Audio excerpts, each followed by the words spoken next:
السلام عليكم، ازيكم؟ عاملين ايه؟ اخباركم ايه؟ ان شاء الله كده تكونوا بخير وفي احسن حال. ان شاء الله بقى النهارده بقى نعمل مع بعضينا اكله جميله بقى ولادنا بتحبها، وطبعا كلنا بنحبها. طبعا احنا بنحب بقى الفراخ المقرمشه الكريسبي الجميله دي زي كنتاكي والايه والمطاعم اللي ايه الحلوه اللي ايه ولادنا بتحبها دي. فاحنا طبعا هنعملها طبعا في البيت بطريقه حلوه بقى تنفع ولادنا بقى في اللانش بوكس وفي الخروج وفي الغدا في العشاء. رايحين نادي رايحين في اي حته طبعا هتنفعهم بقى ايه. تعملها لهم سندوتشات في الكايزر في الفينو في عيش بلدي اي حاجه. طبعا احنا هنعمل بقى طريقته الجميله دي دلوقتي، وطريقته طبعا سهله خالص وحلوه. بس طبعا قبل ما نبتدي بقى نعمل اي حاجه نسمي الله كده عشان نبارك كده في الحاجه اللي بنعملها، ونصلي على الرسول عليه الصلاه والسلام. اللهم صل على سيدنا محمد وعلى اله وصحبه وسلم. صلاه تهدينا وتغنينا وترضينا. وان شاء الله حبايبي نعمل بقى ايه مع بعضينا الوصفه الجميله دي. طبعا احنا ايه، انا عندي كيلو فراخ اللي هو صدور يعني بانيه، ممكن يكون متقطع حتت بس ايه تخينه شويه، يعني بلاش تعمليها ايه رفيعه قوي، هيبقى هيطلع معاكي حلو. طبعا انت بتعملي الكميه اللي انت عايزاها، عايزه تعملي بقى كيلو ونص اي حاجه، المهم يعني ايه المقادير هقولها لك. وانت طبعا ايه هتقللي براحتك، يعني توابلك وحاجتك انت بتقلليها براحتك.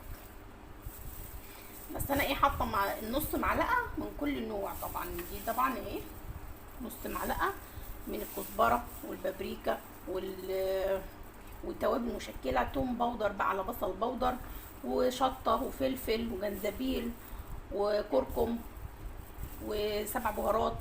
شوفي كل بقى دي نحطها، وملح طبعا هنحط الملح، بس انا مش هحط الملح دلوقتي بقى غير لما ايه نحط بقيه الحاجات دي كلها. هنحط الحاجات دي كده، وطبعا هنحط برضو مرقه تدي طعم حلو برضو دي. وطبعا هنحط كوبايه زبادي كبيره.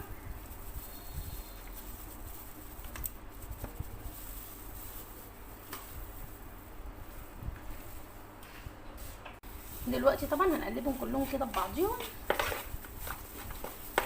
وطبعا انا حطيت معلقه ملح، وطبعا انت طبعا بعد ما بتتبليها بتدوقيها برضو، لو حبيت ايه شويه ملح كمان بتحطي عشان ما تطلعش ايه حادقه معاكي وايه مش كويسه.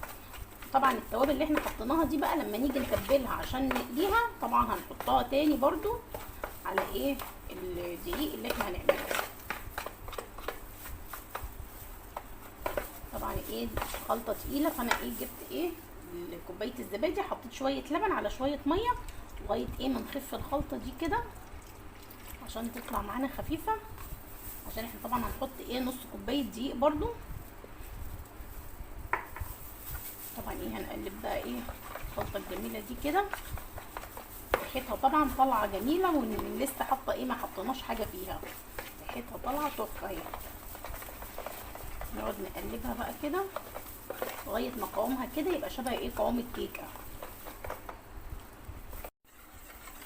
اهو. شايفين يا حبايبي قوامه جميل ازاي بقى، اهو شايفين عامل ازاي، ولا منه تقيل ولا منه خفيف. هنحط بقى فيه الفراخ بتاعتنا ونغطس كده ايه الفراخ كده ايه مع بعضها حلو كده عشان ايه تاخد كله ياخد من التتبيله ويتشرب منها. شايفين القوام جميل ازاي، تطلع معاكي احلى فراخ كريسبي هتعمليها لاولادك. كل الحاجات دي طبعا بتنفع بقى ايه في المدارس وفي الحاجات دي، ما بنستغناش عنها طبعا ولا الولاد بتستغنى عنها. فطبعا لازم ايه نعملها في البيت، لان طبعا الحاجات دي دلوقتي عشان يشتري بقى سندوتش من بره ولا حاجه بالشيء الفلاني بقى، عشان تجيبي سندوتش كده من بره هتجيبيه بقد كده. فانتي طبعا كل حاجه بقى اعمليها في البيت بطريقه حلوه طريقه جميله، والحاجه سهله والله ان احنا نعملها، هي حلوه خالص. وزي ما انت شايفه كده هتجيبي الصدور جميله ومقطعاها حلوه كده، صدر جميل اهو، تجيبيه تقطعيه بقى بالشكل اللي انت عايزاه كبير عايزاه صغير عايزاه رقيق شويه، بس هو يستحسن انت تعمليها تخينه شويه علشان خاطر ايه ما تنشفش منك لما تيجي تقليها. وكده ندعكها حلو كده في الايه في الخلطه بتاعتنا عشان كله يتشرب منها. وطبعا ايه نسيبها في التلاجة بقى شويه عشان كده تاخد من التتبيله. نكون احنا برضو ايه جهزنا بقى ايه الكفر بتاعها اللي احنا هنحطه عليه عشان ايه نقليها، ونشوف بقى ايه هنعمل ايه تاني. دلوقتي حبايبي بقى زي ما انتم شايفين الفراخ طبعا تبلناها اهو اللي هي الصدور، وبقت جميله ازاي زي ما انتم شايفين كده. ودلوقتي هنجهز بقى ايه اللي هي التتبيله بقى ايه الخارجيه الكفر بتاعها. دلوقتي حطينا كوبايتين دقيق وحطيت عليهم نص معلقه ملح، وهنحط عليهم نص معلقه شطه. لو عايزه شطه تحطي شطه، مش عايزه بقى براحتك، انت بقى بتتحكمي في الموضوع ده. فانا هحط نص معلقه شطه، وهحط طبعا نص معلقه ايه بهارات من اللي احنا حطيناها كلها، بس انا ايه عاملاها دي ايه بتبقى موجوده عندي، فبكون مجهزاها ان انا ايه لو احتجتها احط منها ايه على قد ما انا عايزه. وهنعوز طبعا مكعب مرقه، احنا عشان كده ما كترناش برده الملح، هيدي بقى طعم جميل قوي ايه التتبيله بتاعتنا. دلوقتي بقى هنقلب كله في بعضه كده.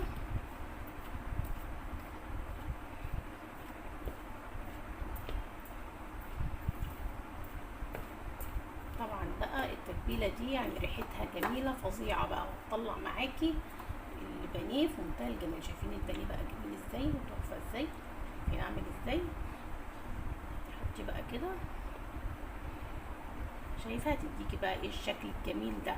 عايزه تحطيها تاني بقى وتغمسيها تاني في قلب التتبيله دي كده، ونرجع تاني نحطها في الدقيق من ماشي مش مشكله، هتديكي بقى طفر ايه يعني تخين شويه. طبعا بنعمل بقى الكرمشه دي عشان تطلع معانا بقى ايه جميله كده.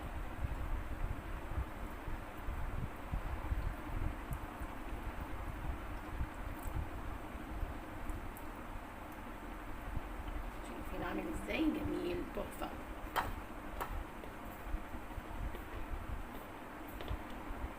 كل واحده بقى هنعملها كده، نحط عليها بقى التتبيله كده ونفضل نهزها كده عشان تدينا شكل الكرمشه ده، عشان لما نيجي نقليها بقى ايه تطلع معانا ايه بالشكل الجميل اللي احنا ايه متعودين عليه.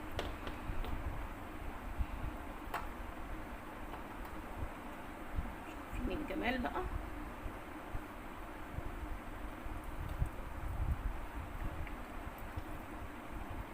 شايفين الحلاوه بتاعته حاجه كده في منتهى الجمال. تحطيه بقى في اللانش بوكس بقى، تقدميه مع مكرونه مع اي اكل بقى عايزه تقدميه، حاجه كده في منتهى الجمال. طعمها بيبقى طعم قوي وخطير، يعني هيعجب الولاد وهيحبوه.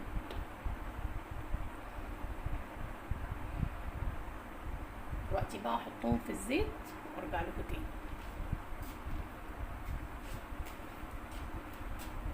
الزيت اهو، لازم الزيت بقى يكون غزير عشان لما تحطي فيها حته البانيه لازم ايه تنزل بقى تغطس في الزيت كده عشان ايه تديكي ايه نتيجه كويسه. انما لو حطيتي حبه صغيرين هتبقى ايه مش هتديكي نتيجه حلوه. فلازم ايه الزيت يكون غزير كده عشان ايه تاخدي نتيجه كويسه من البانيه اللي انت هتعمليه.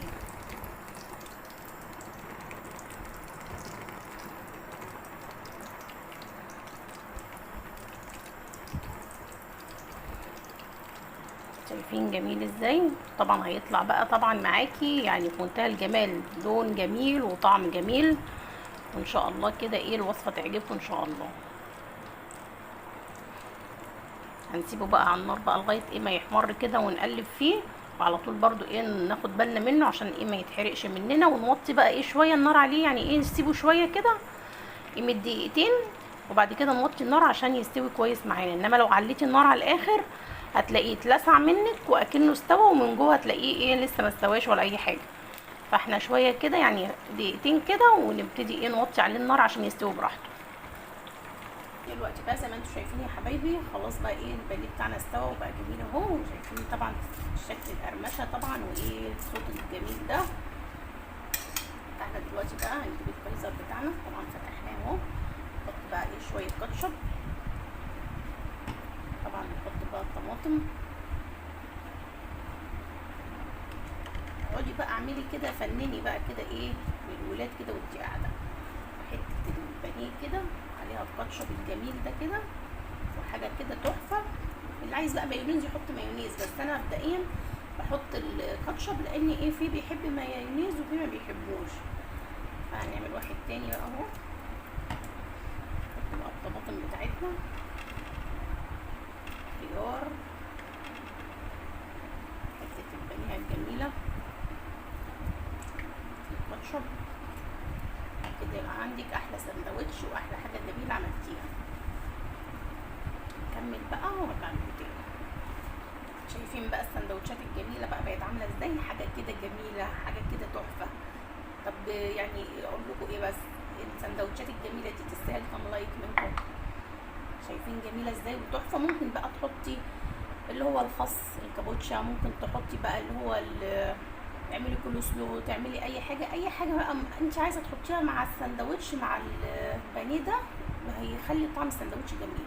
بس هو طعمه دلوقتي طعمه طعم وفي منتهى الجمال. طبعا انا طبعا مش هعتق الموضوع ده، طبعا لازم اكل حته كده وانا بعمل السندوتشات، فطعمها تحفه وفي منتهى الجمال. ان شاء الله بقى الوصفه تعجبكم وتكون كده كويسه وتعجب اولادكم، وتعملوها بقى كده في المدرسه، في الخروج، في البيت، في اللانش بوكس وهم رايحين المدارس بتاعتهم. يعني انت هتعمليها يعني حاجه كده تحفه وحاجه جميله وحاجه من البيت وحاجه انت اللي عاملاها بايدك. وطبعا تسلم ايد كل اللي بيعمل حاجه لاولاده حاجه حلوه وحاجه كويسه. وان شاء الله الوصفه تعجبكم بقى. ولو عجبكم الفيديو لايك وشير وتشتركوا في القناه وفعلوا الجرس عشان يوصلكم كل جديد. واشوفكم ان شاء الله في وصفه جديده. السلام عليكم ورحمه الله وبركاته.